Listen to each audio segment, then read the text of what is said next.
Bom dia, eu sou o Luiz Ricardo, a minha dupla é o Lucas Amorim. A gente vai falar sobre a oferta e a demanda e os impostos. A gente dividiu em que eu vou fazer a apresentação e ele vai gravar e editar o vídeo para que não ficasse muita coisa para só um dos dois fazer e a gente conseguisse assim meio que equilibrar, para não ficar muito pesado para nenhum dos dois. Certo, eu vou dividir essa apresentação então em duas partes. A primeira parte eu vou falar sobre a oferta e a demanda e depois eu vou falar sobre os impostos. Nessa primeira parte, eu vou explicar mais ou menos como funciona o mercado. O mercado da economia, ele naturalmente, se não houver nenhuma influência externa, ele tende a se equilibrar. Esse equilíbrio seria quando a demanda e a oferta elas concordam com o preço. Como assim? É quando o vendedor e o comprador eles entram em um acordo. Por exemplo, se eu estivesse vendendo um sorvete, eu como vendedor ia querer vender a 3,50, que é para ter um lucro muito alto. Já alguém que vai comprar, ele queria comprar barato, 2,50. Então assim a gente entra em um consenso e eu vendo o sorvete por R$ 3. Então, naturalmente, sem nenhuma influência externa, a gente decidiu, eu, o vendedor, com o comprador, decidimos que o preço seria R$ 3. Só que também acontecem casos, como por exemplo, eu quero 3,50 e eu não aceito diminuir o preço desse sorvete.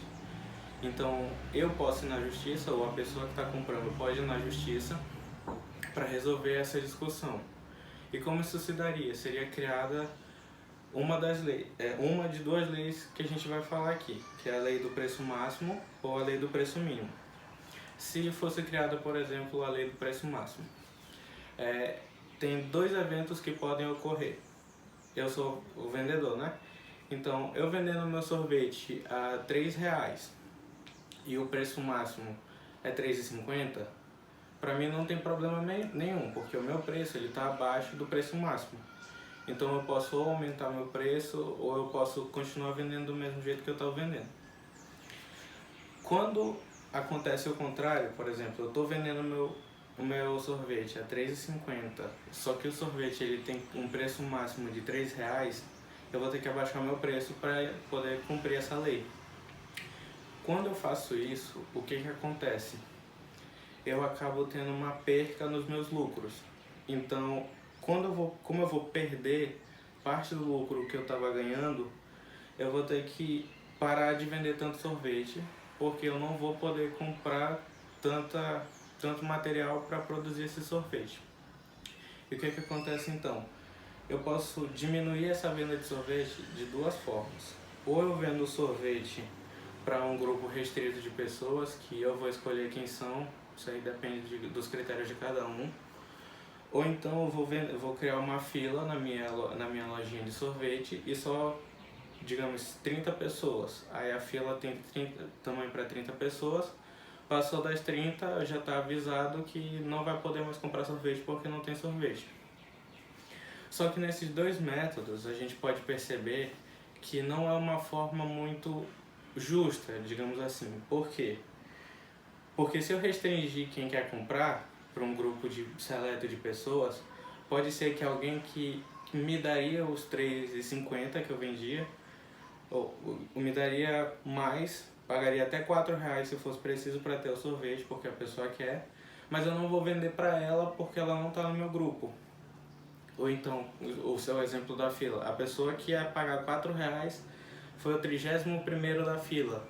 Ele acabaria também não comprando sorvete. E aí a gente percebe que isso não é uma forma justa, porque acaba que as pessoas que realmente queriam esse sorvete não vão poder comprar. Não é todas as vezes que isso acontece, certo? Mas algumas vezes pode acontecer.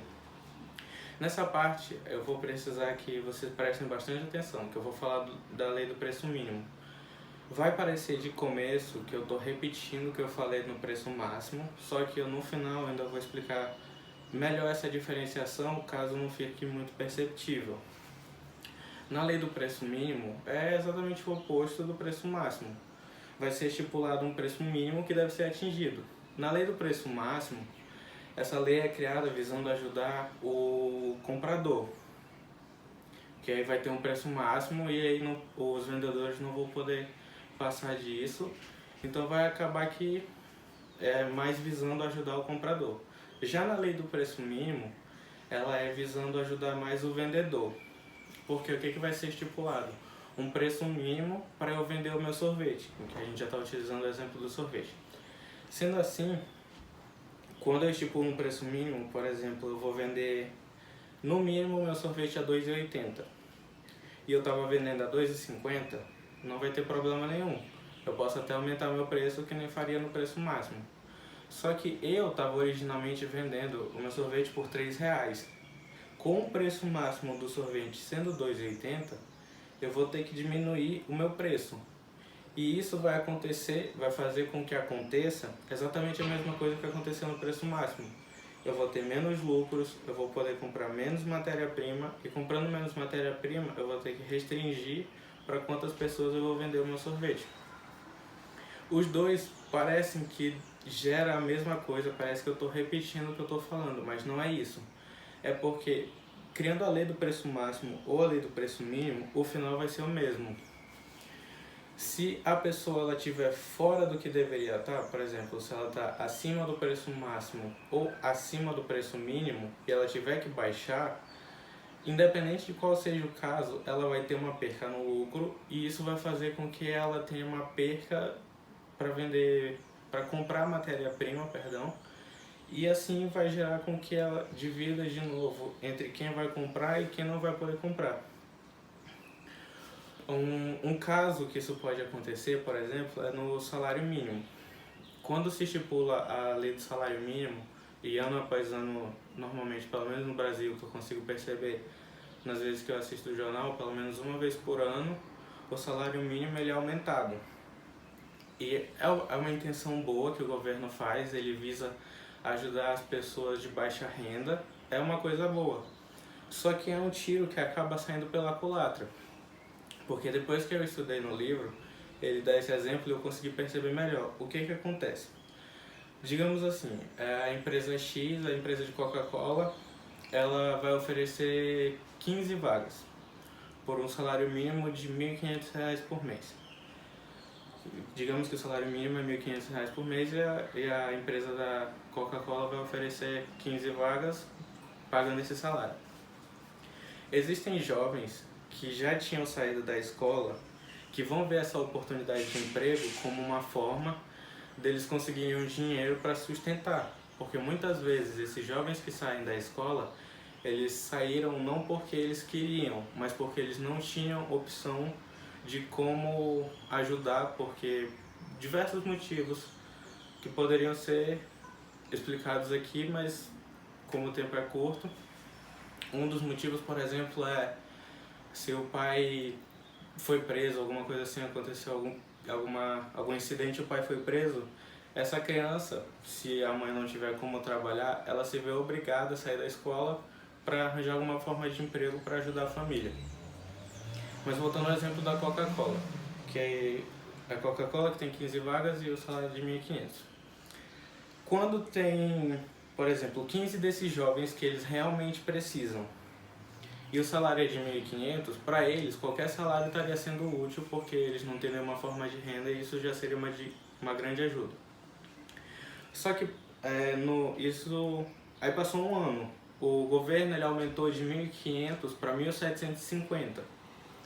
Pessoas que não estavam precisando, jovens que não estavam precisando, estão vendo que 1.750 é um bom dinheiro para ganhar num trabalho de meio período ou de um período inteiro na Coca-Cola ou em qualquer empresa. Então esses jovens que não estavam precisando, eles vão acabar saindo da escola para poder ir para essa vaga de emprego, para poder conseguir esses 1.750. Só que é aí que o que o governo ele quer fazer de bom para ajudar a sociedade acaba dando errado. Porque lembra que eram só 15 vagas? Agora o salário é 1.750. A Coca-Cola é uma empresa grande, ela poderia pagar por isso. Mas se fosse uma empresa menor, por exemplo, pagar 1.750 para 15 pessoas, ainda mais jovens, que na maioria das vezes são inexperientes, é um salário muito caro. Então eles vão reduzir essas vagas de 15, vai para 10 ou vai para 7. Tá, a gente já tinha 15 jovens que realmente precisavam dessa vaga. Nesse tempo, o que aconteceu? Esses 15 jovens, eles não diminuíram. Eles continuam precisando dessa vaga. Só que agora tem mais jovens, que eles não necessariamente precisam dessa vaga, que vão querer essa vaga também. E o que isso gera, entre outras coisas, por exemplo, esse jovem que saiu primeiro porque ele realmente estava precisando, ele saiu, sei lá, digamos na oitava série no primeiro ano, que a pessoa já tem 15, 16 anos, aí o jovem já começa a entender que tem que trabalhar e tudo mais. Esse jovem ele saiu na primeira série, digamos.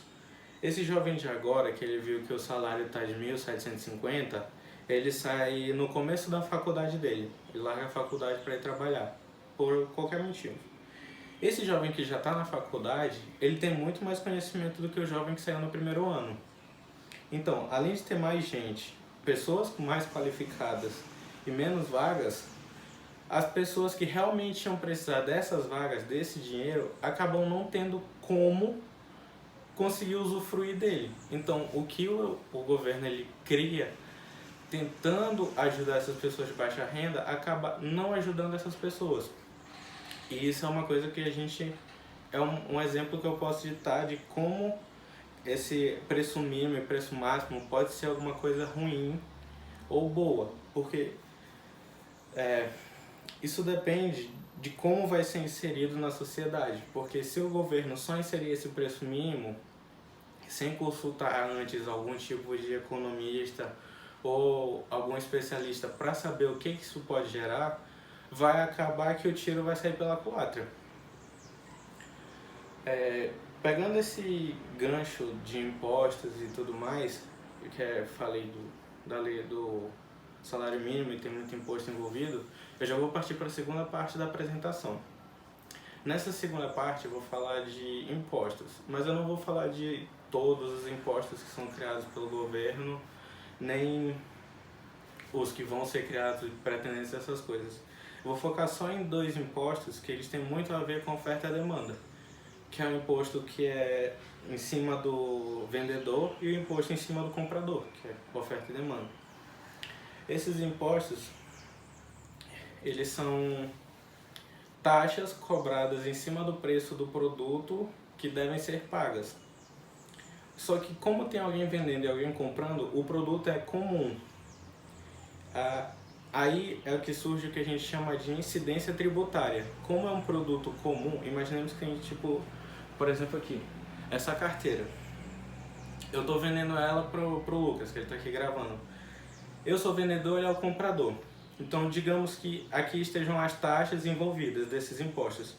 Aí, na teoria, 50% da carteira, digamos, dos impostos que estão envolvidos nessa carteira, 50% o Lucas tem que pagar e os outros 50% sou eu que vou pagar. Porque esse, teoricamente, seria a forma justa de se dividir os impostos. E é isso que significa a incidência tributária. É como esses impostos eles vão ser divididos entre quem paga e quem vende. Só que nem sempre eles acabam sendo divididos 50-50 como deveria. E os economistas eles perceberam isso. Quando eles perceberam isso, eles descobriram um negócio chamado elasticidade, que não é a elasticidade que a gente tem conhecimento, é uma elasticidade que ela fala sobre da disponibilidade minha ou do vendedor, no caso, ou do comprador, de sair do mercado quando ele não está muito favorável. Como assim? Isso pode parecer meio estranho.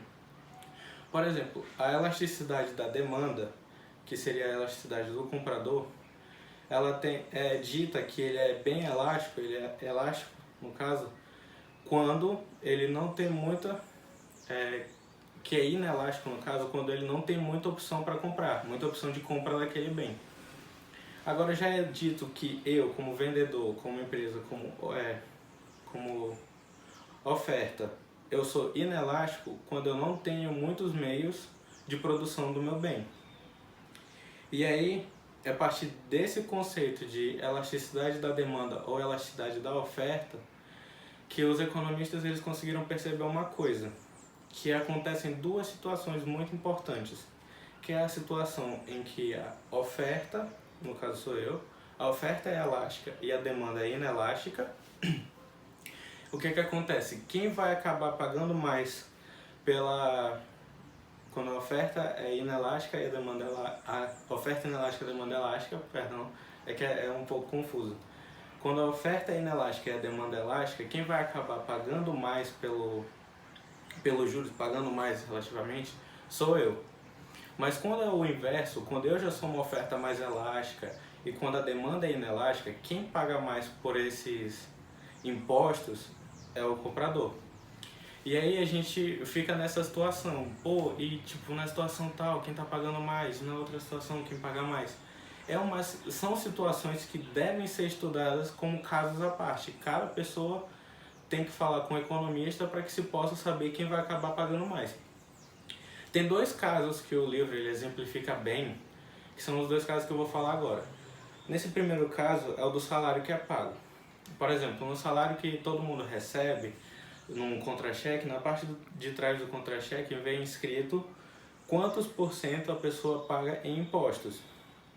E aí mostra qual é o valor e que foi reduzido. Por exemplo, se eu recebia os 1.750 da Coca-Cola lá e 150 foram de impostos, eu vou receber só os 1.500. Mas eu já sei que esses impostos foram tirados e eu sei para que eles servem. Por exemplo, nos Estados Unidos eles têm um imposto chamado FICA, que é Federal Insurance Contribution Act, que são leis de contribuição federal. Nesses impostos pagos para esse FICA, ele é utilizado para acarrear fundos para instituições que cuidam de pessoas mais velhas, entre outros fatores. E, querendo ou não, pagar esses impostos, por mais que seja obrigatório, é uma coisa que ajuda toda a sociedade, porque, querendo ou não, todo mundo vai ficar velho e por mais que você não vá para as casas que o FICA ajuda, deve ter algum outro imposto que ajuda essas outras casas. Em 2012, 15% do rendimento... Em 2002, 15% do rendimento médio do salário do trabalhador foi imposto para esse FICA. E aí fica aquela pergunta, quem está pagando mais por esses impostos? E é justamente o que esse caso ele vai mostrar. Voltando ao contra-cheque, a pergunta que fica é, quem está pagando os impostos a mais? Já que tem que ser dividido 50-50, eu estou pagando a mais ou a empresa está pagando a mais? Quando foi estudado esse caso, o que os economistas perceberam? Que as empresas elas estavam dando salários maiores para os seus funcionários, só que seus funcionários não estavam recebendo esses salários maiores, eles estavam recebendo até menos. Por quê? A empresa ela fazia o quê? Ela aumentava o teu salário para que, digamos assim, essa divisão 2 assim, que seriam o preço todo dos impostos, eu vou dividir em duas partes. Isso aqui seria o salário todo, isso aqui os impostos. Essa parte aqui que deveria receber no salário, a empresa ela está usando para tirar de ti e pagar os impostos que ela tem contigo. E essa outra parte bem aqui de baixo é a que tu está pagando dos impostos. Então a gente percebe que a maior parte dos impostos não está sendo paga pelas empresas, está sendo paga pelo trabalhador. E não foi isso que o governo ele pensou quando ele criou os impostos. Por isso que, como eu falei, para se saber o que tem que fazer em cada caso e tudo mais, tem que ter a ajuda de economista. E não pode ser só um, porque uma pessoa, duas pessoas, todo ser humano, ele é falho. Então tem que ser uma reunião de economistas para que consiga se sanar a maioria dessas dúvidas. E aí a gente vai para o segundo caso, que é o caso dos itens de luxo. Em 1990, o governo ele pensou em criar algumas taxas, alguns impostos, que seriam sobre os itens de luxo, que é para as pessoas que têm mais dinheiro, elas pagarem impostos maiores para assim ajudar mais a sociedade. Só que o que aconteceu? Acabou que esse tiro foi de novo um tiro que saiu pela culatra. Porque como não foi um caso muito bem estudado, eles não perceberam uma coisa. Quando a pessoa ela é milionária, bilionária, trilionária, e ela quer comprar, por exemplo, uma lancha, uma mansão, ela quer fazer uma viagem para a Europa, Para ela não faz diferença se essa lancha ela vai ser 2 milhões ou 2 milhões e 500, porque para ela isso é troco de bala, digamos assim, 500 mil, é coisa pouca. Então o que que acontecia?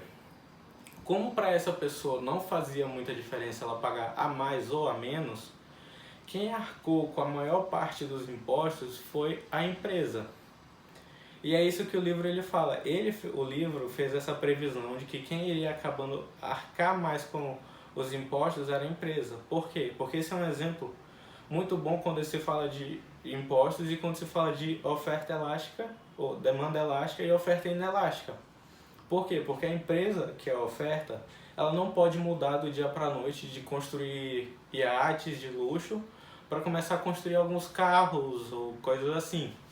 Seria uma grande perca para a empresa só de mudar, porque o maquinário é diferente, entre outras percas que iam ter, porque os trabalhadores que estão lá já não sabem como criar carros, são mais especializados em barcos, ia ter que recontratar pessoal, ia ter que trocar o maquinário, ia ser uma perca muito grande para a empresa. Só que para a pessoa que está comprando, se ela vai comprar na loja A ou na loja B, que é 500 mil a mais ou 500 mil a menos, isso não faz diferença. Como eu já falei, pagar 2 milhões ou 2 milhões e 500 para a pessoa não vai fazer diferença.